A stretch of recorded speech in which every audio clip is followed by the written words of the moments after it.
ആദ്യം ഏതേതാൻ തീരുമാനിച്ചു? NDA സ്ഥാനാർത്ഥി രാധാകൃഷ്ണൻ.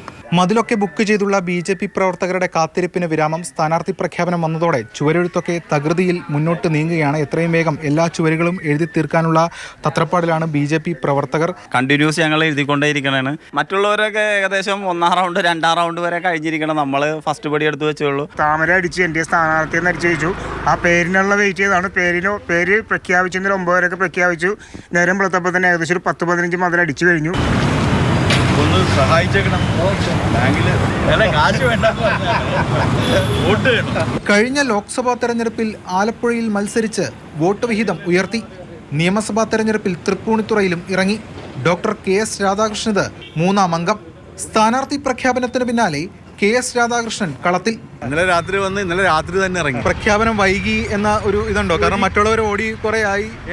അതിപ്പോ ആമയും മുയലും കൂടി ഓടുന്നത് പോലെയല്ലേ ഉള്ളു. ഞങ്ങൾക്ക് യാതൊരു തിരക്കുമില്ല. ഞങ്ങൾക്ക് അവശേഷിച്ചിരിക്കുന്ന ദിവസങ്ങളുണ്ട്. ആ ദിവസങ്ങൾ ധാരാളം മതി. BJPയിൽ എന്തായാലും കുറെ രാധാകൃഷ്ണന്മാരുണ്ട്. Pon Radhakrishnan, AN Radhakrishnan, CP Radhakrishnan, KS Radhakrishnan, പല രാധാകൃഷ്ണന്മാരും സ്ഥാനാർത്ഥികളാണ്. രാധാകൃഷ്ണൻ എന്ന് പറഞ്ഞു കഴിഞ്ഞാൽ കേരളത്തിലും ഇന്ത്യയിലും വിശേഷിച്ചും കേരളത്തിലെ ഏറ്റവും ഐശ്വര്യമുള്ള പേരാണ്. റാഗിന്റെ പേര് ഇതൊക്കെ മാറ്റിയിട്ട് രാധാകൃഷ്ണൻ എന്നാക്കുന്നത് നനക്ക് നന്നായിരിക്കും.